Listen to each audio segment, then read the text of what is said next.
Hi and welcome to Gaming Watcher. In this video I'll give you 3 activities in Destiny 2 that all new players must try. When you start playing Destiny 2, choosing which activities you should play is nearly impossible. There are so many.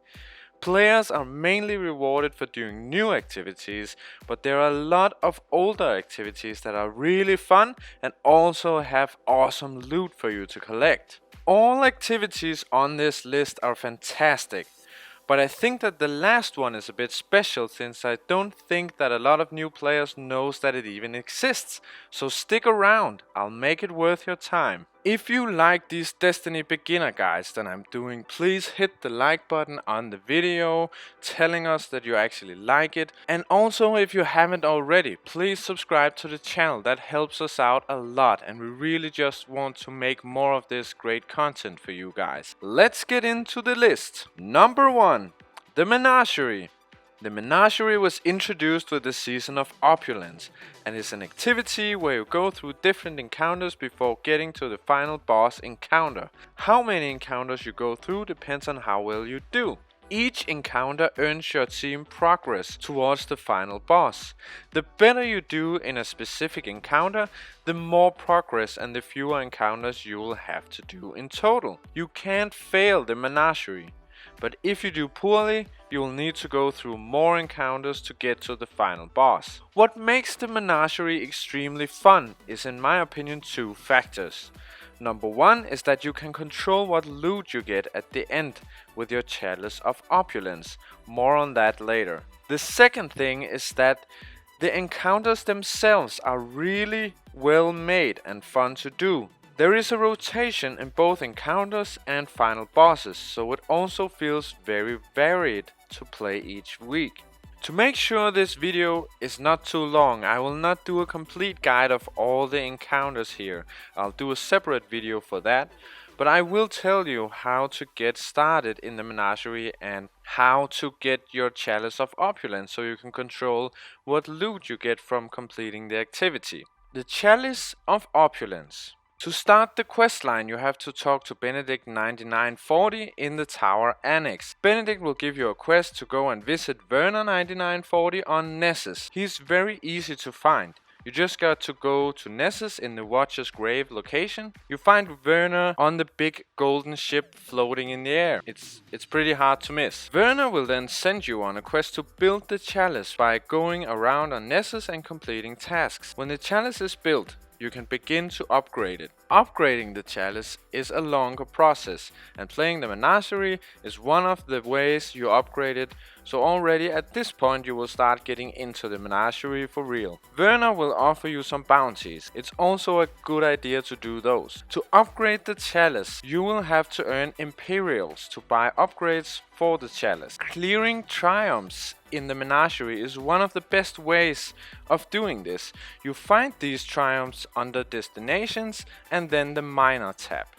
The chalice works like this. It has 3 rune slots. At the end of every Menagerie run, there is a chest. The runes that you put into the slots determine what loot you will get from this chest. The Menagerie also have a heroic version. But to do this you will need to find other players because there's no matchmaking for the heroic version of the Menagerie. I recommend doing it though because it's pretty fun, but I recommend waiting until you know all the encounters of the Menagerie and what to do in all of them.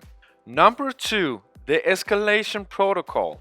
The Escalation Protocol is an activity on Mars. It's a lot of fun to play and also has some great weapons in the loot pool. This is definitely one of the activities that got me hooked on playing Destiny, and I still enjoy going back to play it every now and then. It's actually a great place for grinding as well, if you are doing some quest that requires a lot of kills. The Escalation Protocol is pretty straightforward. You don't need to do anything to be able to access it. You can just go to Mars and start up the activity by pressing interact on one of those weird squares that you find on the ground around Mars. It's also marked on the map, so you can create a waypoint if you're not sure where it is. The event itself is wave based. There are 7 levels in which you have to clear waves of enemies and then a boss at the end. This is pretty straightforward and really needs no explanation. But one very important fact to get the most out of the Escalation Protocol is that you have to get an encrypted cache key. At the very end of level 7 in Escalation Protocol, when you defeat the last boss, a chest will appear. You can only open this chest if you have a decrypted cache key. Because of this, the best thing for you to do will be to start by